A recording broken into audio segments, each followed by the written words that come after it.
तो 24.2% जो है अनएम्प्लॉयमेंट रेट जम्मू कश्मीर का है, which is the highest unemployment youth in Jammu and Kashmir duty as compare to other states of. हम कहाँ रहते हैं, इवन की लाइट तो छोड़ो यार, आप रोड चलने वाला रास्ता नहीं वहाँ पे से। लगता है कि टीचर के लिए बीएड ज़रूरी है, फिर इन्होंने ग्रेजुएट क्यों लगाए? अगर ग्रेजुएट लगाए हैं तो बाद में इन्होंने बीएड क्यों करवाई उनसे? और उल्टा ऑन इट्स कॉन्ट्रेरी गवर्नमेंट ने उल्टा अपने जेब से पैसे देके उन्होंने उनसे बीएड करवाई, और बच्चों से ये 2-2 लाख रुपए फीस लेते हैं। किस चीज़ की फीस लेते हैं गवर्नमेंट? युवाओं के होंगे सवाल में चौथे एपिसोड में आप सभी का स्वागत है। इस एपिसोड में हमारे साथ संजीत सिंह हैं, जो दुनिया का सबसे ऊंचा रेलवे ब्रिज यहाँ बन रहा है, उसके साथ में ही कंथान ए पंचायत में रहने वाले ये हैं। तो ये खुद पढ़े लिखे हैं, जो MA BEd हैं। इनके भी कुछ सवाल हैं। तो सबसे पहले JK एक्सप्रेस में आपका स्वागत है। शुक्रिया बलबीर जी, बहुत बहुत शुक्रिया आपका। तो सबसे पहले जो है आपका क्या सवाल है? सर, सबसे पहले मेरा सवाल ये है कि यहाँ पे सबसे ज़्यादा अगर हम बात करें करंट सिनेरियो की, तो 24.2% जो है अनएम्प्लॉयमेंट रेट जम्मू कश्मीर का है, which is the highest unemployment youth in Jammu and Kashmir duty as compare to other states of India. अगर हम जम्मू कश्मीर की बात करें तो लास्ट 10 साल के अंदर ये जो अनएम्प्लॉयमेंट रेट जो है काफ़ी बड़ा है। अगर हम 2008 की बात करें तो ये अप्रॉक्सीमेटली 6.7 के करीब में था। जब 2015 की बात करें तो ये हार्डली कोई 3% बढ़ा, लेकिन अभी 2-3 साल के अंदर इसमें बहुत बड़ा इजाफा हुआ, जो कि इस समय हमारे 2020 से लेके 22 तक 22 पॉइंट, जैसे मैंने अभी आपको बताया, इस समय ये रेट है। और अगर हम बाकी ड्यूटीज़ की बात करें तो बहुत कम है। तो इसीलिए अनएम्प्लॉयमेंट के ऊपर मैं गवर्नमेंट से ये अपील करता हूँ कि जम्मू कश्मीर की सरकार जो है वो मुझे लगता है कि सिर्फ कागज़ों में लगी रहती है। कानून जो है सेंटर के जो आते हैं उनको इम्प्लीमेंट सही जगह नहीं किया जाता है। और इसके साथ साथ क्योंकि हमारे कुछ ऐसे बच्चे हैं जो ब्लॉक लेवल के ऊपर, तहसील लेवल के ऊपर वो कंपटीशन में, स्पोर्ट्स में अच्छे मतलब माने जाते हैं, खेलते अच्छा हैं, लेकिन सरकार जो है वो वहाँ तक पहुँचती नहीं है। तो इसका समाधान कैसे है, कैसे निकाला जाएगा, ये भी बताएं। सर, इसका जो समाधान, जैसे आपने बताया कि समाधान एक ही है कि कंपटीशन जो है ब्लॉक लेवल पे होना चाहिए। और सबसे पहले तो ये स्कूल जो है, स्कूल से ही स्टार्ट होना चाहिए जगह पे। दूसरा सवाल क्या है आपका? मैंने अपने जो हमारे क्वालिफाइड जो पोस्ट ग्रेजुएट हैं, PhD हैं, नेट सेट क्वालिफाइड लोग हैं, मैं उन पे बात करूँगा। क्योंकि 2018 के बाद जम्मू कश्मीर 2019 के बाद जब आर्टिकल को जहाँ से इवेरोगेट किया गया, उसके बाद जहाँ पे कोई भी ऐसी ह्यूज जो है वैकेंसी नहीं निकली। आप मुझे बताइए कि जहाँ पे कुछ अकाउंट्स की पोस्टें आती हैं उसमें स्पेसिफिकली सब्जेक्ट को रखा जाता है, लेकिन बाद में बच्चों ने शोर मचार करके उस सब्जेक्ट को हटाया और उन्होंने सभी लोगों को फॉर्म भरने का मौका दिया। लेकिन आप मुझे ये बताइए कि एक आर्ट्स का बच्चा क्या वो इंजीनियर, क्या वो अकाउंटेंट बन सकता है? अगर इनको लगता है कि टीचर के लिए बीएड ज़रूरी है, फिर इन्होंने ग्रेजुएट क्यों लगाए? अगर ग्रेजुएट लगाए हैं तो बाद में इन्होंने बीएड क्यों करवाई उनसे?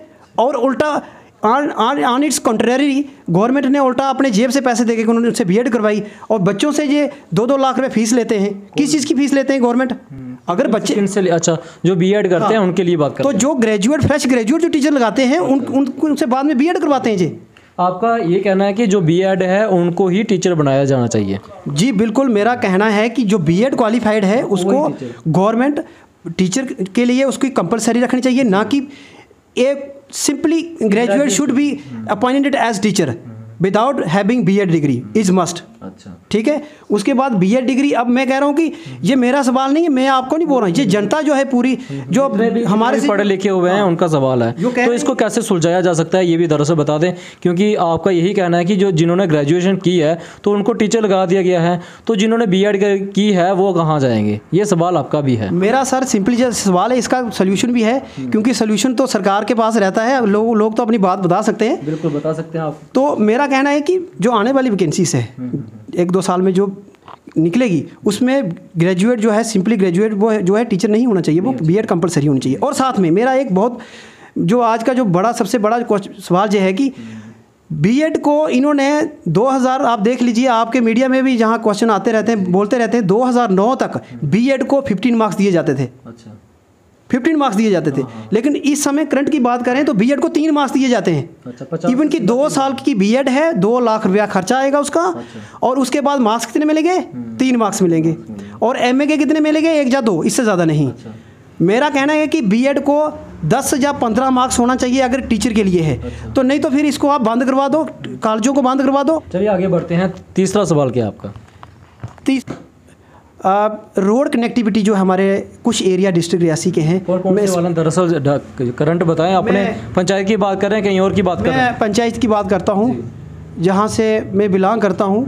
मेरी पंचायत कंथान ए है। और हमारी पंचायत में दुनिया जानती है हमारी पंचायत को, क्योंकि वहाँ पे वर्ल्ड का हाईएस्ट ब्रिज जो है बनाया जा रहा है। वहाँ पे अभी शायद कंप्लीट भी होने वाला है 2 साल के अंदर, 6 महीने के अंदर। हमारी पंचायत में जहाँ हम रहते हैं प्रॉपर, आज तक वहाँ लाइट तो छोड़ो, वहाँ पे मैं कहता हूँ कि रास्ता जो चलने वाला रास्ता नहीं है वहाँ पे। जरा बताएंगे कौन सा गांव है? दरअसल पंचायत का नाम ले लिया है, गांव का नाम बताएं और कितनी वहाँ पे जो है गांव कितने परिवार वहाँ पे रहते हैं? देखिए, वार्ड नंबर 4 है। अच्छा। और थला है। अच्छा, थला गाँव। ये और वहाँ पे आज तक 1940 कितनी जनसंख्या होगी उधर हमारे देखा जाए तो 250 से लेकर 300 तक है।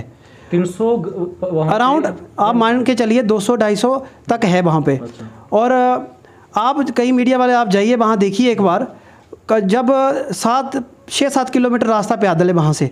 जब रोड से आप रोड से जब आप निकलते हो गाड़ी छोड़ के, तो 7 किलोमीटर पैदल। और हमारे विटनेस भी है वहाँ पे। अच्छा। कि आज तक वहाँ पे 30-40 लोगों की वहाँ पे मृत्यु हुई है। और माल मवेशी की बात करें, पैदल चलने से क्यों वहाँ पे चलने का रास्ता नहीं है, क्योंकि ऊपर से आप पहाड़ है, नीचे 7-8 किलोमीटर जो है वो दरिया है, नीचे रिवर चनाब है, वो नीचे से जा रहा है। अगर कोई भगवान नहीं करे कोई ऐसा हादसा हो, बंदा बचता नहीं वहाँ पे, क्योंकि 10 बंदे पहले ही वहाँ पे मर चुके हैं। और लोगों के जो माल मवेशी हैं वहाँ पे, अभी मुझे कल परसों 3-4 फ़ोन आए मेरे उधर ही मोहल्ले के, तो वहाँ पे किसी का घोड़ा, किसी की बकरी, किसी का जानवर, कोई भी मतलब वहाँ बचता ही नहीं है वहाँ पे। इतना ज़्यादा नुकसान हो रहा है। और वहाँ पे सरकार ने आज तक वहाँ पे रोड का वहाँ तक मतलब कि अप्रोच नहीं की कि वहाँ तक रोड जाए। और इवन कि हमारा जो विलेज वो है बहुत अच्छा, मतलब ऊपर से अगर देखा जाए तो वो 2-3 किलोमीटर बनता है। अच्छा। लेकिन कंथान से जो हमें पास पड़ता था, लेकिन आज तक किसी ने रोड का मतलब वहाँ पे नहीं कोई भी नींव रखी है। आपने क्या उसके लिए आवाज़ नहीं उठाई या फिर एप्लीकेशन नहीं दी? देखिए, एप्लीकेशन हमने खुद लिख के दी है। अच्छा। अभी सुनने में आ रहा है कि उसके लिए कुछ पैसा आया है 3 करोड़ रुपया। अच्छा, सड़क के लिए PMGSY के अंडर जो है वो काम शुरू होगा, लेकिन अभी शुरू होगा नहीं होगा इस चीज़ का मुझे पता नहीं है। प्रधानमंत्री हमारे नरेंद्र भाई मोदी जी हमारे, ठीक है, उन्होंने देश को हर कोने कोने पे रोड पहुंचाया है, मतलब रोड का काम लगा हुआ है। आपके गांव में नहीं पहुंचा अभी तक। मैं अगर बलबीर जी आपसे बात करूं, मुझे देखते मतलब मैं कहता हूं कि हम कहां पे हैं। मैं ऐसे सोचता हूं कि हम कहां रहते हैं। इवन की लाइट तो छोड़ो यार, आप रोड चलने वाला रास्ता नहीं वहाँ पे सही है। चौथा सवाल क्या है आपका? देखिए, मेरा चौथा सवाल यही है कि अनएम्प्लॉयमेंट जो यूथ था हमारा जम्मू कश्मीर का, उसके ऊपर कोई पॉलिसी फ्रेम की जाए। किस प्रकार की? इसी प्रकार की पॉलिसी जो है एजुकेशन डिपार्टमेंट में सबसे ज़्यादा इम्पोर्टेंट अभी ज़रूरत है। क्योंकि अगर कोई भी अगर कंट्री आगे बढ़ती है तो वो एक टीचर ही एक ऐसा टूल होता है जो कि अपने समाज को, अपने डिस्ट्रिक्ट को, अपने कंट्री को आगे लेता है। शिक्षा तो बिल्डर वही होता है। इसीलिए मैं कहता हूँ कि सरकार काम कर रही है। मैं नहीं कहता है कि सरकार ने काम नहीं किए या फिर, लेकिन एजुकेशन के ऊपर मैं अगर बात करूं, आज से 5 साल टिल डेट तक बात करूं, कोई भी फोकस नहीं किया गया है। और मैं कहता हूं कि आने वाले समय में अगर सरकार ऐसी रही सोई हुई, तो यहाँ पे मुझे नहीं लगता है कि जो है स्कूलों में खस्ता हालत मतलब बन जाएगी। क्योंकि जो टीचर स्कूलों में हैं वो कहीं DC ऑफिस में लगाए हुए हैं अटैच करके। और मैं एक बात बताऊँ आपको कि कुछ हमारे ज़िला में या फिर हमारी पंचायत में मुझे देखने को ये भी आया है कि एक मिडिल स्कूल है और एक प्राइमरी स्कूल है। वहाँ से इन्होंने क्या किया है कि अगर वहाँ 10 बच्चे पढ़ते थे तो इन्होंने क्या किया है कि वहाँ से बच्चे उठा के 10 किलोमीटर उन्होंने मिडिल स्कूल पे बच्चे जो है वहाँ पे एडजस्ट कर दिए हैं। और क्योंकि क्योंकि ये कारण ये है कि वहाँ से रोड पास में है और टीचर जल्दी वहाँ पहुँचता है, अपना काम करके चला जाता है, क्योंकि वहाँ से उसको पैदल आना पड़ता है। आपके गांव में क्या स्कूल है? हमारे गांव में स्कूल है, प्राइमरी स्कूल है। अच्छा। लेकिन वहाँ पे मुझे अभी मुझे फ़ोन भी आया है वहाँ से एक कि उन्होंने कहा है कि वहाँ टीचर कोई नहीं आता वहाँ पे। आपके स्कूल, आपके वहाँ पे प्राइमरी स्कूल है और वहाँ पे टीचर नहीं आता है? हाँ। ये आपका कहना है? आपको कॉल करके बताया गया है या फिर आपको पता है इसके बाद? देखिए मेरी बात सुनिए, मैंने आपको पहले ही एग्जांपल दी है कि एक तो जो मैंने पूछा उसका जवाब, जो आपने कहा उसका जवाब दीजिए।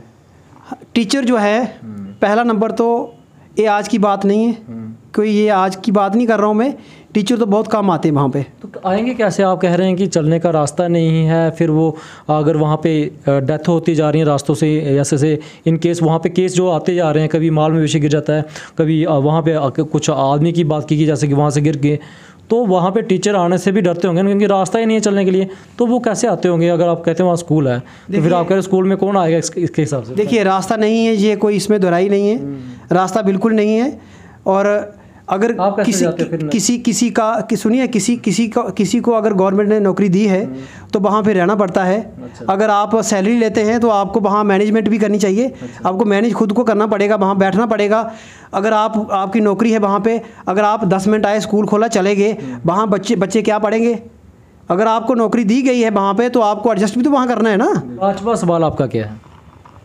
5वां सवाल मेरा, computer education is very very must, it should be included in the school education department. मेरा ये 5वां क्वेश्चन है कि कंप्यूटर जो है हर स्कूल में होने चाहिए। अच्छा, आपके स्कूल में नहीं है? सर मैं अपनी, आप फिर वो करवा, अपने स्कूल की तो है नहीं है मेरे स्कूल में, लेकिन मैं कह रहा हूँ कि सरकार देखो, आजकल कोई भी एग्ज़ाम देने जाते हैं बच्चे, 12th के बाद कोई कॉम्पिटिटिव एग्ज़ाम तो बच्चे देते ही हैं। जी जी। देखिए बड़े बड़े स्कूल ले लीजिए आप, केंद्रीय विद्यालय ले लीजिए आप, DPSC ले लीजिए आप, और भी ऐसे कुछ ICSE बोर्ड है उनका ले लीजिए आप, वहाँ पे कंप्यूटर बहुत मतलब इम्पॉर्टेंट है, वो वहाँ पे सब्जेक्ट मिलता है। लेकिन हमारे स्टेट सब्जेक्ट स्कूलों में बात करें, आप 8th की बात करें, प्राइमरी की बात करें, मैं कहता हूँ कि राइट फ्रॉम प्राइमरी ये सब्जेक्ट जो होना चाहिए, और हाँ प्राइमरी से शुरू होना चाहिए। क्योंकि आज खुद ही देखो ना, हमारे कंट्री में अभी भी देखो आप, ओवरऑल देखा जाए तो 76 पॉइंट कुछ लिटरेसी रेट है। आप जम्मू कश्मीर की बात करो तो जहाँ 68 पॉइंट कुछ समथिंग है, रियासी डिस्ट्रिक्ट की बात करो तो जहाँ पे 58 पॉइंट कुछ समथिंग है। आप मुझे ये बताओ कि ये कोई बड़ा रेट नहीं है। देखिए क्यों नहीं रेट, क्योंकि इसी के कारण कुछ ऐसी चीज़ें जो हैं सरकार बनाती हैं, वो चीज़ें जो है प्रॉपर जो है इम्प्लीमेंट नहीं होती हैं। इसीलिए मैं कह रहा हूँ कि सब्जेक्ट जो है वो कंप्यूटर जो है प्राइमरी स्कूलों में, खास करके मिडिल स्कूल्स में देना चाहिए। अच्छा। प्राइमरी स्कूल से मिडिल हाई सेकेंडरी, ये स्कूल कॉलेजों में तो है ही है। आपका साफ तौर से कहना है कि जो 11th के बाद कंप्यूटर मिला जाता है, हाँ, वो प्राइमरी से स्टार्ट करना चाहिए, प्राइमरी से ये सब्जेक्ट होना चाहिए। और ये सब्जेक्ट इंपॉर्टेंट है क्योंकि आजकल आपको पता है कंप्यूटर वर्ल्ड है, डिजिटल इंडिया है। तो फिर हमारे प्राइम मिनिस्टर कहते हैं कि डिजिटल इंडिया बनाना है, तो कैसे बनेगा फिर? कैसे बनेगा ये बताइए ना, क्योंकि बेसिक ही नहीं बच्चे का होगा। 10th 12th के बाद कंप्यूटर पढ़ाया जाएगा, उसको क्या पता चलेगा कि ये बेसिक क्या है इसका। जी ठीक है, शुक्रिया हमारे साथ बातचीत करने के लिए। Thank you Bulbir ji, thank you. तो ये थे हमारे साथ संजीत सिंह, जो विश्व का सबसे ऊंचा रेलवे ब्रिज बन रहा है उसके साथ में ही कंथान ए पंचायत के रहने वाले हैं। इन्होंने जो जिक्र किया है गाँव का, वो गाँव, उसका जो गाँव है वो थला है। इनका ये भी कहना है कि जब प्रधानमंत्री जी कहते हैं कि हर गांव में सड़क पहुंचाई जाएगी, लेकिन इनका ये भी कहना है कि वहां पे चलने का रास्ता भी नहीं है। और तो और इन्होंने ये भी कहा कि हर स्कूल में कंप्यूटर की शिक्षा होनी चाहिए, प्राइमरी से स्टार्ट करनी चाहिए, ताकि जो छोटा बच्चा है उसको वो है साथ साथ में कंप्यूटर सीखता चले। और तो और इनका ये भी कहना है कि अगर सड़क, आपको हमारे वो गांव में सड़क नहीं है, बिजली नहीं है, तो उनके लिए जो है इन्होंने समाधान भी दिखाया है कि किस प्रकार से इसको कैसे बनाया जा सकता है। तो ये थे हमारे साथ संजीत सिंह जी। फिलहाल इस कवरेज में इतना ही, हमें दीजिए अनुमति। धन्यवाद।